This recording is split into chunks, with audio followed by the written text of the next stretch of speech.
Modelos de elección binaria son un conjunto de modelos no lineales que solucionan un problema que, como se plantea en los textos de econometría, es un problema de utilidad. Digamos que el razonamiento más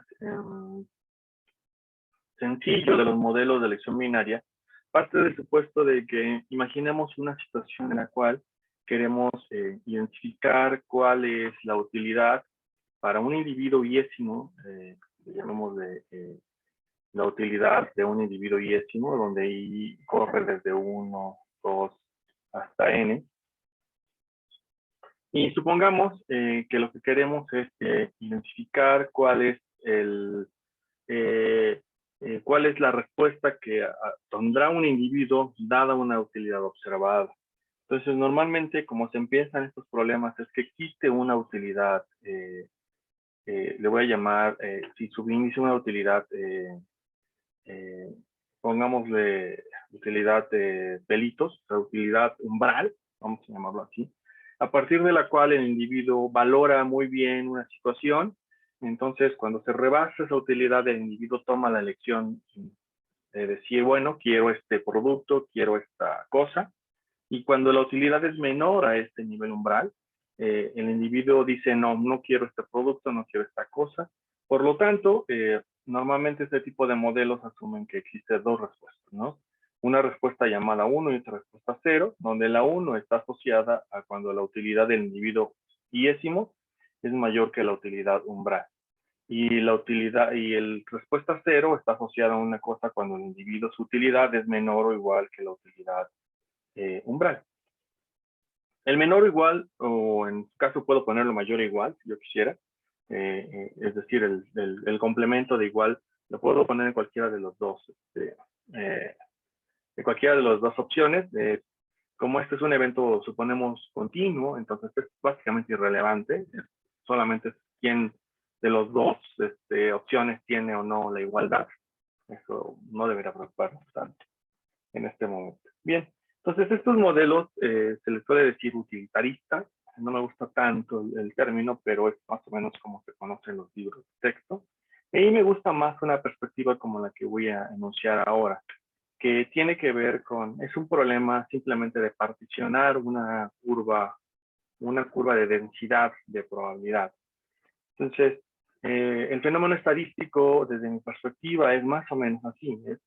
Es una situación en la cual tenemos un soporte de una función que va desde menos infinito hasta infinito, de una función de densidad que más o menos tiene una forma, digamos, convencional, como una curva de Gauss.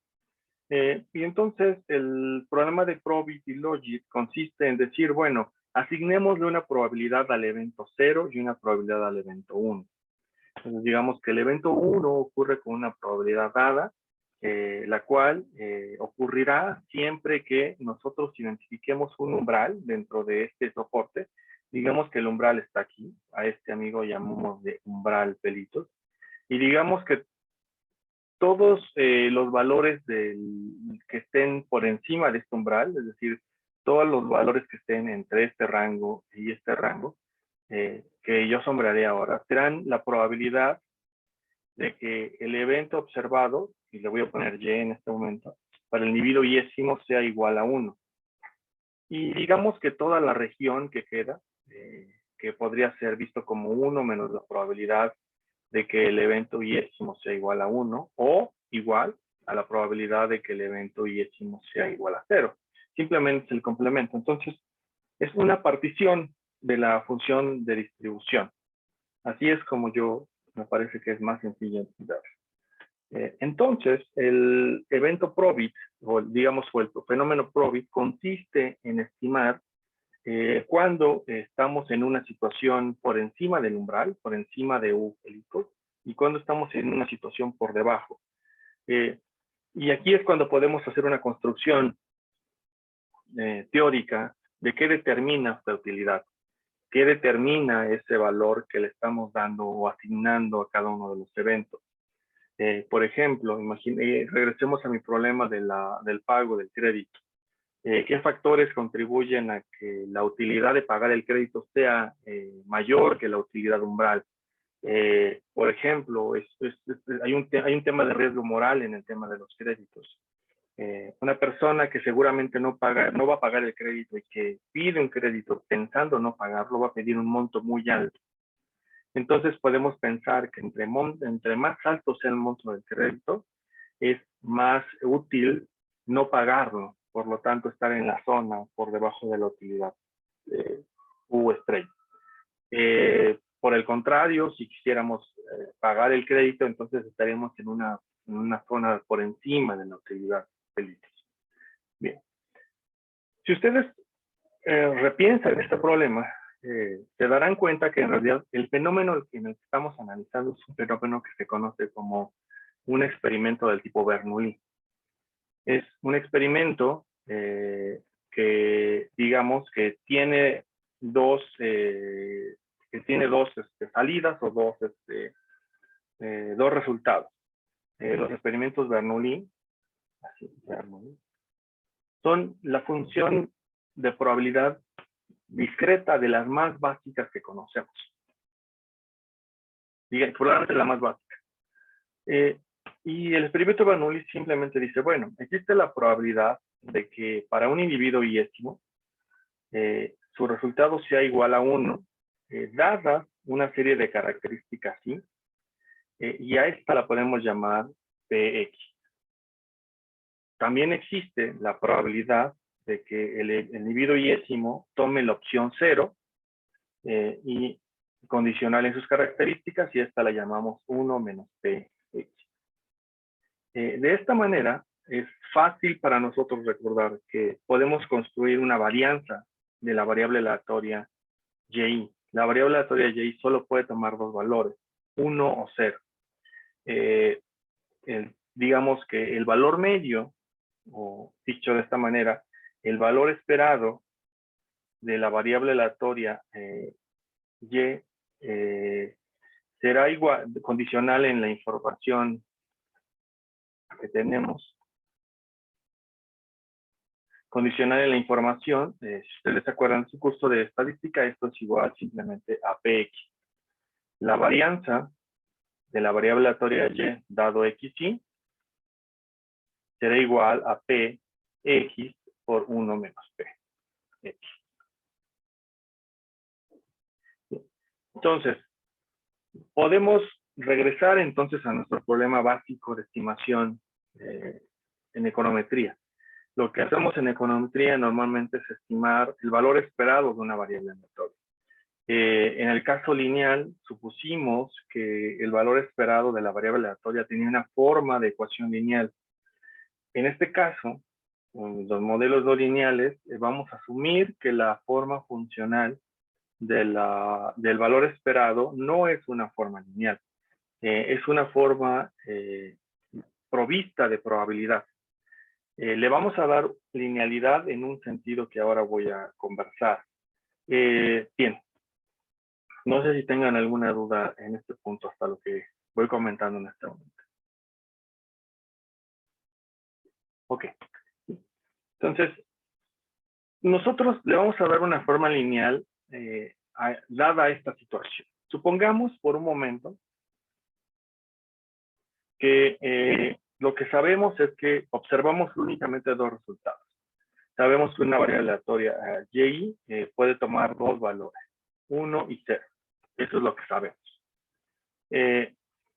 Asumamos que el 1 lo podemos describir siempre que observemos que si pasa que hay una variable aleatoria, ya que le llamaremos latente, una variable latente, y le voy a poner su índice de estrella, la cual será igual a xy' por beta más epsilon y, siempre que esto sea mayor que 0.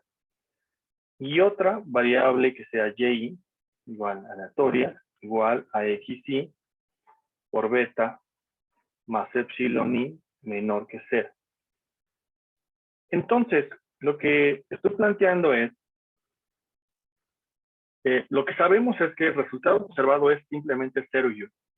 Sin embargo, subyacentemente, el modelo que describe el valor que tomará la variable latente, subyacente, depende de una forma lineal de factores X, Y, que se parece mucho a mi modelo lineal, ¿sí? Entonces, lo que vamos a hacer durante esta clase y las siguientes es asumir que seguimos teniendo un conjunto de valores en una matriz X que denominaremos regresores. Eso seguirá siendo válido. Serán factores que nos permitirán estimar cuál es el valor de Y delitos. A través de esa estimación podremos inferir si es que estamos en una zona de la función de densidad, a partir de la cual podemos decir estamos en la opción donde la probabilidad, el valor más probable es que la variable observada sea 1 o la variable observada sea 0. Dicho de otro modo, podemos regresar a nuestro problema de curva de densidad y decir, bueno, si graficáramos esto, se vería como una curva de densidad así. Y lo que veríamos es lo siguiente. Lo que queremos es encontrar, para cada individuo yésimo, queremos encontrar en promedio, bueno, para los individuos en promedio, lo que queremos encontrar es cuál es el valor umbral, cuál es el valor y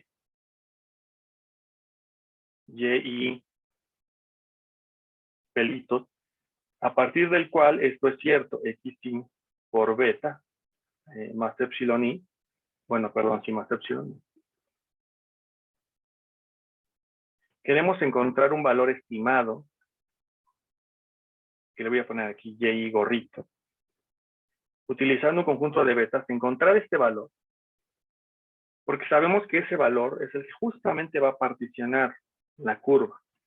Y sabremos que si nosotros estimamos un valor por encima de este valor umbral, estaremos en la opción en la cual la variable observada, Y, toma el valor de 1. Y si estamos en una zona de este lado, diremos que la variable aleatoria Y será igual a 0. Entonces, este es mi problema en general, un modelo de respuesta binaria. Entonces, como tratando de resumir mi problema. Tengo un fenómeno para el cual solamente observo un resultado binario, ¿no? Un 0 o un 1, el cual puedo asignar a un valor 0 más 1. Por ejemplo, en el caso de los créditos, ¿me paga o no me paga? En el caso de, por ejemplo, de funciones de demanda, porque esto lo podemos transformar en una función de demanda, lo que observamos es, por ejemplo, ¿alguien compró el producto o no lo compró? Y eso puede deberse a varios factores, ¿no? ¿Qué factores contribuyeron a que la gente comprara el producto? ¿Qué factores contribuyeron a que no lo comprara? La función de demanda implícita está asociada a la forma lineal que nos permite llegar a la variable subyacente. Bien, ahora, ya planteado mi modelo, entonces, planteado mi problema, si esto es un problema Bernoulli, quiere decir que lo que puedo hacer es resolver, digamos, lo que quisiera yo es encontrar el conjunto de betas que me permite estimar las probabilidades. Para resolver ese problema, lo que voy a hacer es simplemente asumir lo siguiente. Voy a decir en general que la probabilidad de que la variable aleatoria Y sea igual a 1, condicional en el conjunto de regresores, será igual a la probabilidad de que XY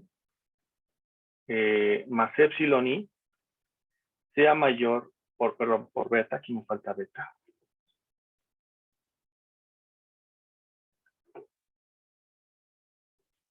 XY por beta más epsilon i sea mayor que 0. Ahora bien, ¿por qué simplemente mayor que 0? Voy a decir que simplemente mayor que 0 porque voy a decir que el umbral, digamos, esa constante, a partir de la cual puedo decir que la utilidad me permite seleccionar 1, o a partir de la cual colocarme por debajo de esa utilidad me permite asignar el valor de 0. Como es una constante, la voy a asumir que se captura a través de la constante que puedo incluir en mis regresores. Entonces, una condición bien importante para los nuevos probabilidades es que siempre deben incluir constantes, porque vamos a asumir que esa constante va a capturar ese umbral. y por lo tanto puedo simplemente decir que ese umbral está capturado en la constante y voy a decir que la probabilidad de que el individuo elija la opción 1 será siempre que su variable latente sea mayor que 0. Cuando sea menor que igual que 0 su variable latente, entonces elegirá la opción 0. Esto, si se dan cuenta, es simplemente la probabilidad de que mi variable aleatoria latente sea mayor que 0. Y simplemente estoy haciendo una sustitución de mi problema. De forma equivalente, la probabilidad de que y sea igual a 0, condicional en xy, será igual a la probabilidad de que xy por beta más epsilon i sea menor que 0, o dicho de otra manera, la probabilidad de que y latente sea menor o igual que 0. Este último lo puedo todavía reducir incluso más. Puedo decir que este en realidad es igual a 1 menos la probabilidad de que y delitos sea mayor que 0. De forma complementaria. Como es una curva, puedo decir que una zona es para la probabilidad de éxito y otra zona es para la probabilidad de fracaso, si lo queremos ver como un fenómeno Bernoulli. Entonces, el complemento es la segunda parte. Bien. Ahora, en general, una de las cosas que voy a decir para este tipo de fenómenos es voy a reacomodar un poco estas expresiones de la siguiente manera. Voy a decir que en general la probabilidad de que la variable aleatoria y sea igual a 1, condicional en el conjunto de regresores, voy a despejar me voy a regresar a mi ecuación de aquí arriba, a esta ecuación que le voy a poner ecuación 1, y esta le voy a poner ecuación 2. De mi ecuación 1, lo que voy a hacer es tomar esta expresión, voy a despejar para epsilon i, voy a dejarlo del lado izquierdo de la desigualdad, y del lado derecho voy a dejar xy por beta. Lo mismo voy a hacer para la ecuación 2. De esa manera lo que me va a quedar es algo así. La probabilidad de que epsilon i sea mayor que menos xy por beta, condicional en el conjunto de regresores. Por otro lado, la probabilidad de que y sea igual a 0, condicional en el conjunto de regresores, será igual a la probabilidad de que epsilon i sea menor o igual que menos xy por beta, condicional en el conjunto de regresores. Entonces, si ustedes se dan cuenta, lo que he hecho aquí es un cambio de variable. Ahora la variable que describe la función de densidad es epsilon. Y eso ya me parece muchísimo más cómodo, porque en general, cuando yo hago regresión, sobre quien asumo que tiene una función de distribución es sobre el término de error. Esa función de distribución que tiene el término de error se hereda hacia la variable dependiente que es y. De esa manera construyo en general mis soluciones en ecuaciones lineales. Ahora bien, a este primer elemento que tengo aquí le voy a llamar simplemente como g de xy por beta. Y a este de acá le voy a llamar por complemento 1 menos g de xy por beta, donde g es una función acumulada de probabilidad. Es decir, voy a regresar a mi diagrama. Si yo hiciera un diagrama de este problema, lo que tendría es lo siguiente. He hecho un cambio de variable y simplemente lo que he dicho es lo siguiente. Justamente en el 0, supongamos que esta función de densidad está centrada justamente en el 0, estoy diciendo que para todos los elementos que estén por encima del 0, esta área, a esta área le voy a llamar, toda esta área, toda la suma de esta área, digamos toda la acumulación del área, va a ser g de xy por beta. Por lo tanto, el complemento, toda esta área que no está sombrada, será 1 menos g por xy por beta. Ahora, una de las cosas que tenemos que ver aquí es que puede ser que la curva esté ligeramente movida, pasada por encima del 0, no necesariamente Lo ilustro ahorita centrado para decir que es como 50% y 50%, pero en general esto no necesariamente se mantiene. En realidad, de hecho, no se mantiene. Puede ser que a lo mejor la curva esté más cargada por debajo del cero o más cargada por encima del cero. Podemos tener diferentes situaciones. Sin embargo, el cero será nuestro punto de partición, a partir de donde diremos todo lo que esté por encima del cero será probabilidad de éxito, probabilidad de que la variable aleatoria tome el valor de 1, y todo lo que esté por debajo del cero será probabilidad de fracaso, que será la probabilidad de que la variable aleatoria sea igual a 0. Bien, construido esta idea, entonces voy a proponer,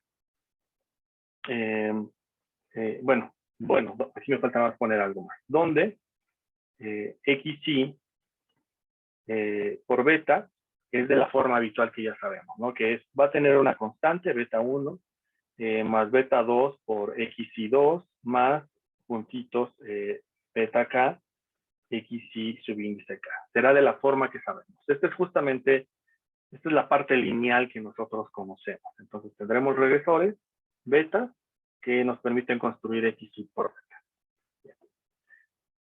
Ahora bien,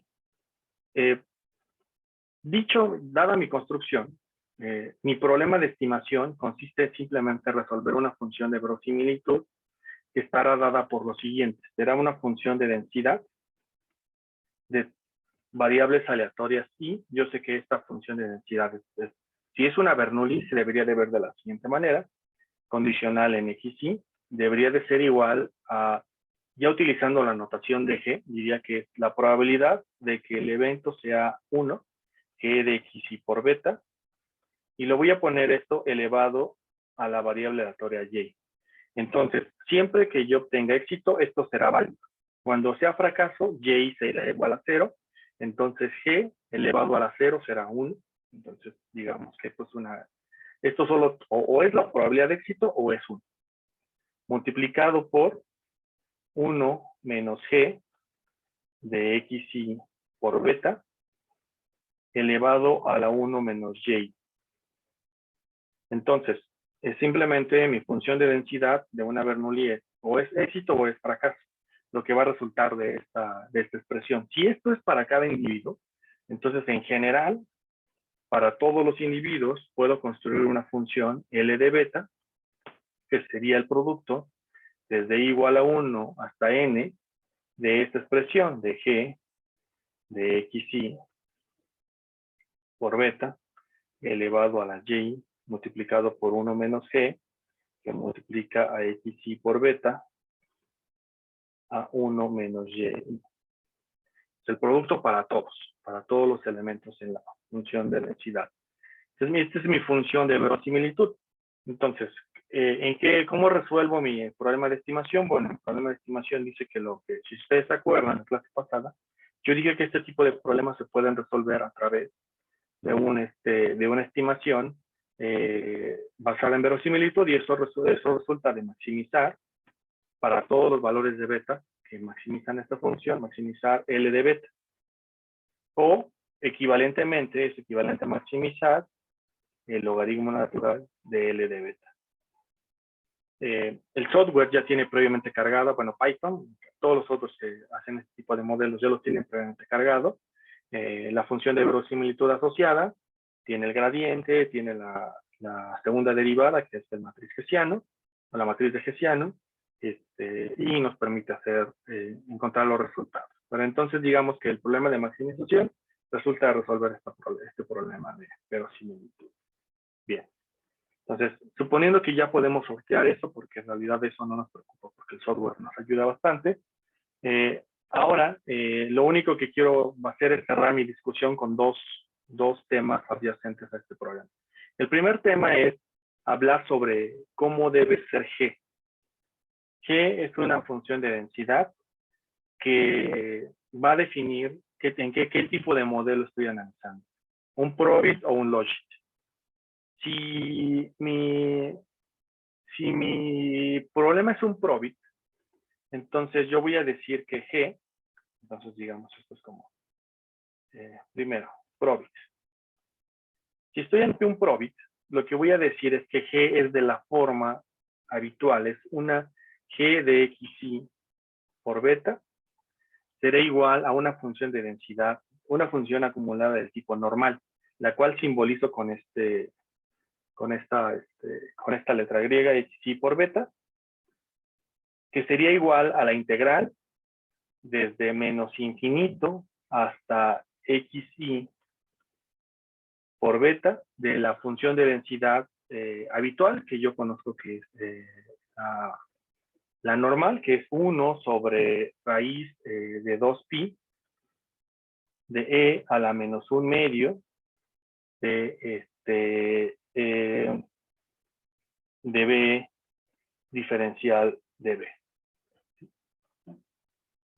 De hecho, podemos ser más explícitos sobre quién es b.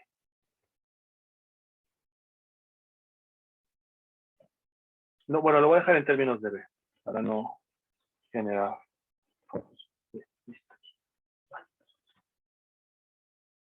Digamos, así es como puedo estimar un probit. Ahora, ¿cómo estimo un logit? Que es el segundo modelo convencional. Y probablemente el más común es el logit, por la siguiente razón. Es la función g de xy por beta tendrá una forma que se suele simbolizar con esta letra griega, que es igual sobre xy por beta, y que resulta de una forma cerrada de la función de densidad acumulada. Y esta forma cerrada es e a la xy por beta entre 1 menos e a la xy por beta. El hecho de que, a diferencia del probit, tengamos una función cerrada, digamos analíticamente, para la función logit, digamos que en términos computacionales hace muchísimo más económico los recursos y hace muchísimo más fácil la estimación. En el caso del modelo probit, el problema es que no tenemos una forma cerrada para la integral. Lo que solemos hacer es aproximaciones numéricas. Esto, digamos, era un problema como por ahí de principios de los 2000, finales de los 90, porque la computación no, digamos que los procesos de computación no eran tan buenos o tan eficientes, ¿no? Ahora ya no lo es para ustedes, no han pasado 20 años desde eso, entonces en realidad ahora ya no hay tanto problema. Sin embargo, la ventaja que sigue teniendo el logit es la transparencia para ustedes, para el investigador, de exactamente qué es lo que están estimando. En el caso del probit, siempre estamos ante el oscurantismo, que significa tener que utilizar una aproximación numérica de una normal. Podemos llegar a un probit a través de un logit, ajustando por un factor a los parámetros logit, atribuidos por el logit, y viceversa. Podemos encontrar un logit a través de un probit, ajustando los parámetros de un probit por unos valores constantes que nos permitirían llegar a un logit.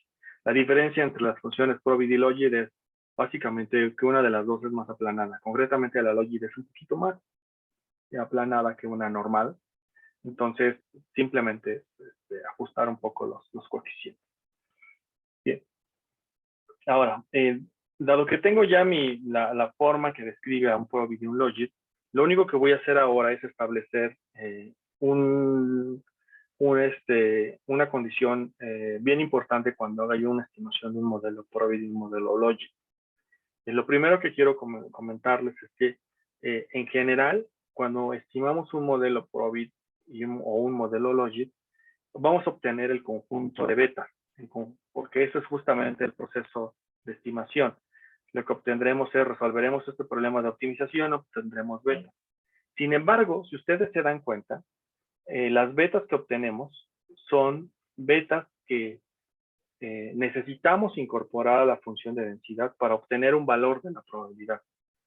Eso lo que implica es que en realidad las betas nos permiten interpretar el efecto que tiene cada uno de los regresores sobre la variable latente. Dicho de otra manera, regresemos un poco a mi modelo original. Yo les dije que en general mi problema era que yo observaba 1 o 0 nada más. Y 1 lo observaba siempre que pasaba que mi variable aleatoria latente, y pelitos, es igual a xi por beta más epsilon i es mayor que 0. Y 0 si mi variable aleatoria latente, y pelitos, es igual a xi por beta más epsilon menor o igual que 0. Entonces, los beta que yo obtenga, entonces vamos a decirlo así, los beta estimados son el efecto de cada una de las x y k en y pelitos, en la variable aleatoria latente. Pero la variable aleatoria latente es una variable subyacente, que si nos vamos a la definición más básica del problema, en realidad no podemos observar. Es un fenómeno subyacente que sabemos que existe. En el caso de la utilidad, lo que decíamos es, bueno, hay un valor de utilidad que ciertamente no observo. Es como cuando estábamos en el curso de micro, que nos decían que, bueno, que los bienes, consumir bienes, comprar cosas nos genera utilidad. Pero bueno, eso es algo subjetivo, es algo que nosotros, es una construcción axiomática que hacemos para darle orden a un conjunto de cosas que le llamamos preferencias. Es igual aquí. Mi variable latente, lo único que me permite a mí es darle orden a los resultados. Es decir, entre más grande sea la función latente o la variable latente, es más probable, o digamos es el valor más probable es que sea 1. Entre menos valor tome mi variable latente, lo más probable es que ocurra 0. Bien. Pero otra vez, pareciera que esta discusión es como muy,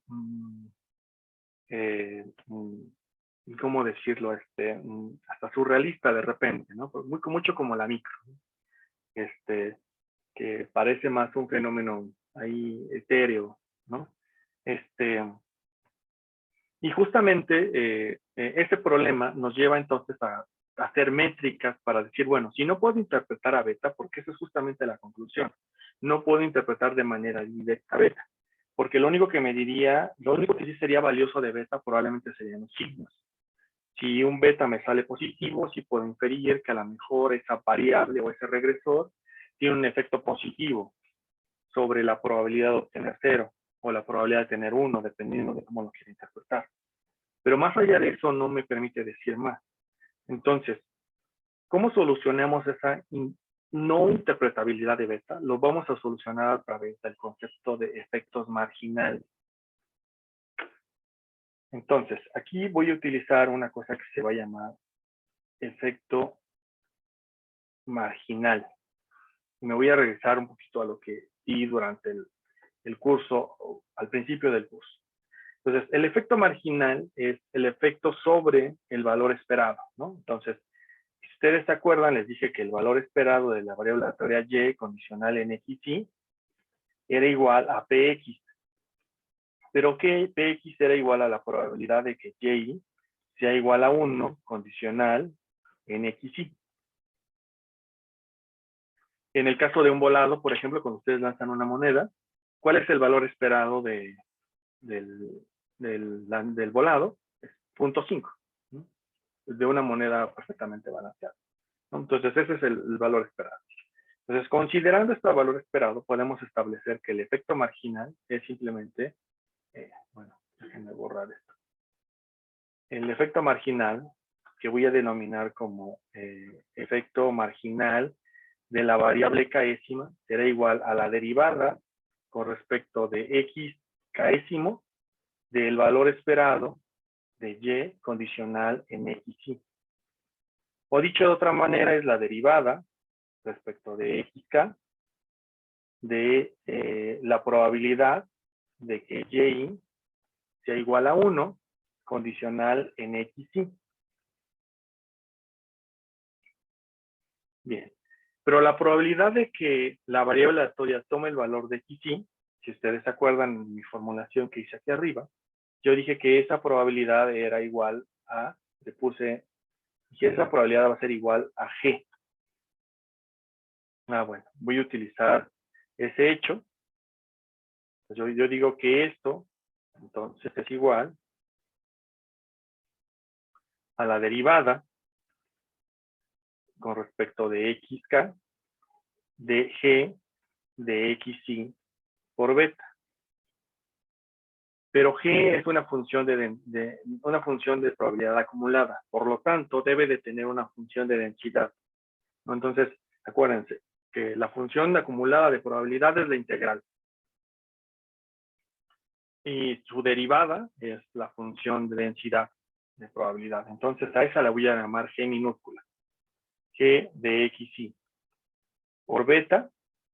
Bueno, pero por la regla de la cadena, cuando derivo g, tengo que derivar por lo que está dentro de la función de la función. Y lo que está dentro me resulta que esto debería ser igual a xy késimo. ¿Sí? Bien. No, perdón, estoy derivando, perdón, es respecto, estoy derivando respecto de x, perdón. Esto es beta. Perdón. Debería de quedar aquí entonces el beta késimo.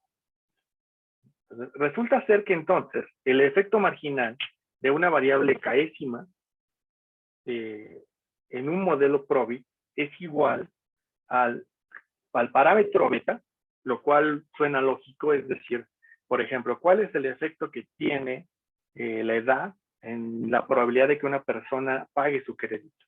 Bueno, seguramente es el valor beta que tiene asociado en xy por beta, en este modelo, pero ajustado por la probabilidad de éxito, por la probabilidad de que me pague. Entonces es como una especie de, el efecto marginal al final del día es como una especie de el valor beta ponderado por la probabilidad de que ocurra ese evento. Entonces, si es altamente probable que la persona me pague, entonces el efecto que tiene beta se verá maximizado. Si es poco probable que la persona pague, entonces el efecto de beta se verá, digamos, disminuido. ¿Sí? Ahora, si ustedes se dan cuenta, en realidad, como la probabilidad está entre 0 y 1, siempre los valores beta, digamos, serán más pequeños que los valores beta, que digamos, el efecto marginal será más pequeño que el valor beta estimado. Otra manera de interpretar el efecto marginal es que es la contribución que hace a la probabilidad cada una de las variables. Por ejemplo, la manera de leerlo es decir que cada vez que, por ejemplo, en el caso de la edad, ¿no? Imaginen que estamos analizando la edad, lo que estaría pasando es que en la medida que se incrementa un año la edad de las personas, ¿cuánto contribuye a la probabilidad de que la persona pague? Esa es la manera en que lo podemos interpretar. ¿Vale? Bueno, para interpretarlo como elasticidad tendríamos que reconstruir simplemente el concepto de elasticidad. Tengo una pregunta en el chat. Recordemos cómo es una elasticidad. Bueno, la elasticidad es, si ustedes se acuerdan, la simbolizamos con y es igual a la variación de la variable y con respecto de y entre la variación de x con respecto de x. Entonces, si reacomodamos esto, esto simplemente es la variación de y con respecto de la variación de x, ajustado por x entre y. Entonces, bueno, podríamos decir que una forma de aproximar esto es de la derivada de y con respecto a derivada de x por x entre y, ¿no? Más o menos es esto, ¿no? Lo que tenemos aquí. Entonces, si tú te das cuenta, este componente, derivada de y con respecto de x, más bien suena que esto es beta. ¿Sí? Ahora, la siguiente pregunta, ¿quién es y entre x? ¿No? Bueno, es más bien, ¿quién es y entre x? Bueno, aquí es donde está como el tema, ¿no? Porque en realidad, y entre x es una variable aleatoria que es uno de los determinantes y lo que tendrías que hacer es elegir dónde quieres evaluar el efecto. ¿Lo quieres evaluar en algún extremo o en la media? Si lo quieres evaluar en la media, podrías utilizar X media dividido entre Y, pero Y solamente tiene un valor, o es 0 o es 1. Entonces lo evaluaría sobre 1.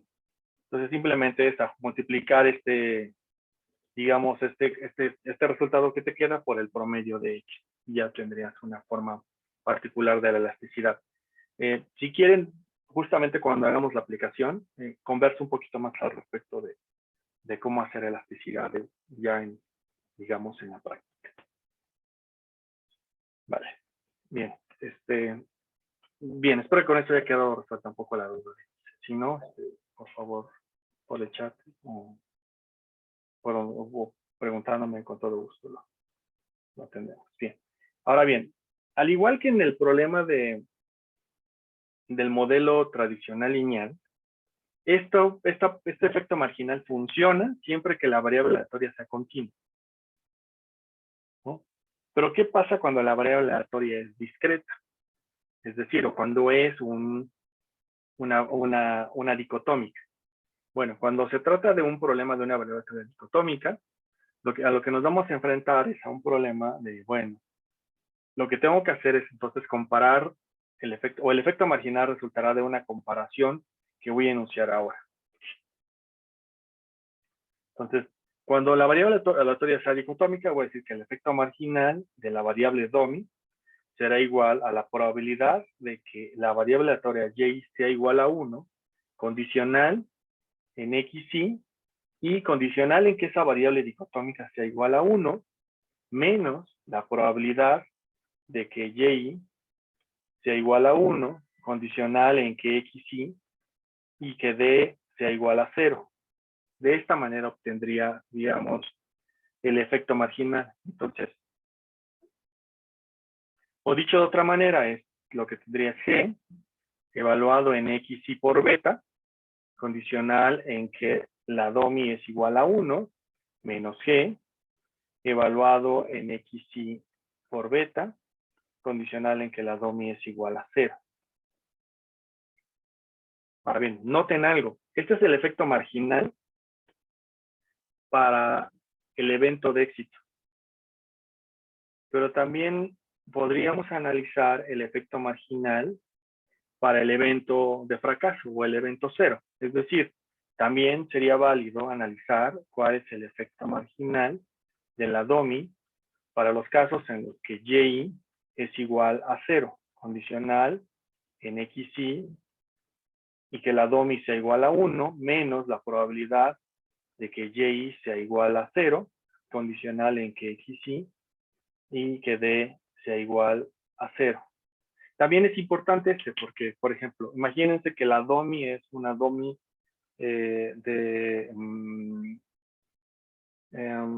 pensemos de formalidad. Imaginemos que la DOMI indica 1 si la persona que solicita el crédito está en un trabajo formal, y 0 si la persona que solicita el crédito está en una posición de un trabajo informal, ¿no?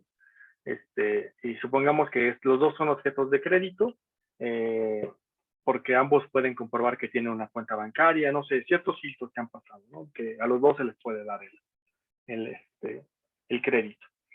Entonces, quisiéramos saber cuál es la probabilidad cuánto contribuye a la probabilidad de que nos pague el hecho de que sea informal, y cuánto contribuye a la probabilidad de que no nos pague el hecho de que sea informal. Eso también podría ser válido. En el caso de este tipo de DOMIs también son importantes, por ejemplo, cuando hacemos análisis sobre tratamientos. Imagínense que tienen información de personas que han sido capacitadas. Piensen en una cosa, ¿no? Imaginen que están evaluando un programa como uno de los programas del gobierno, ¿no? El de Jóvenes Construyendo el Futuro. Imagínense que tienen el conjunto de jóvenes que han sido unos que han estado bajo el programa y otros que no. Pues para evaluar y que observamos una respuesta, ¿no? La respuesta es que terminando el programa, quienes obtuvieron trabajo y quienes no. Entonces la respuesta es éxito, obtuvo trabajo, 0 no lo obtuvo, ¿no? Y tenemos dentro de los jóvenes, tenemos a lo mejor algunos que se sometieron al programa y otros que no. Y queremos comparar el efecto que tiene. También podríamos evaluarlo a través de esto, y lo que diríamos es cuánto contribuye el programa a la probabilidad de obtener el empleo y cuánto contribuye el programa a la probabilidad de no obtener el empleo. Bien. Son, digamos, son ejemplos de aplicación. Seguramente con más refinamiento podríamos construir algo más, más elegante en términos de aplicación. Bien. Y bien, nada más una cosa más que quiero decir sobre estos modelos es, como conclusión general de mi exposición, es lo siguiente, y probablemente es de lo más, de lo que, el mensaje que más que quiero que mantengan es, bueno, el problema de optimización o de maximización lo que nos va a permitir es obtener un conjunto de betas estimadas, ¿no? Ahora bien, estos son efectos sobre la variable latente, ¿no? La cual ciertamente no observamos. Entonces, dicho eso, esos betas no los interpretamos de manera directa. Por lo tanto, lo que tenemos que hacer es construir efectos marginales de cada una de las variables, los cuales ya son interpretables. Ahora bien, una de las observaciones que también deben de tener seguramente es los efectos marginales se pueden evaluar en diferentes escenarios. Cuando yo los construí, los efectos marginales, si ustedes observan aquí, yo simplemente les dije, bueno, condicional en la matriz XY. Pero esta matriz XY puede ser cualquier cosa. Y cuando digo cualquier cosa me refiero a, podemos estar evaluando la probabilidad para un individuo promedio, por lo tanto, a lo mejor lo que obtenemos es el promedio de los regresores y decidimos evaluar el efecto marginal sobre el individuo promedio, o podemos evaluar el efecto marginal sobre el extremo, sobre el valor más pequeño, sobre el valor máximo, sobre valores intermedios entre el promedio y el máximo, o entre el mínimo y el promedio, para poder, por ejemplo, ver cómo se ve el efecto marginal bajo diferentes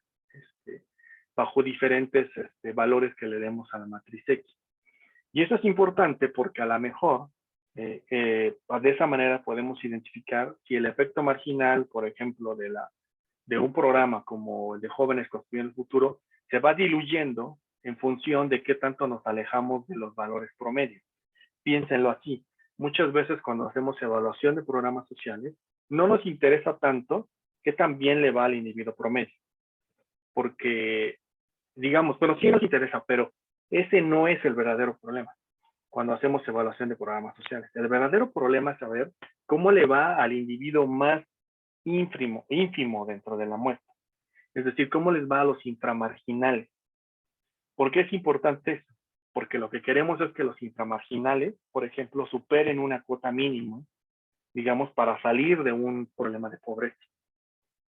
Porque dicho de otra manera, si podemos mostrar que sobre los inframarginales ocurre mejora, quiere decir que de manera, por ser una forma monótona de lo que nos estamos pensando el problema, sabríamos que todos mejoraban, ¿no? Entonces, depende de su problema, es cómo decidan ustedes evaluar los efectos marginales. Esa es como mi última observación en este punto. Bien. Hasta aquí quiero detener mi exposición.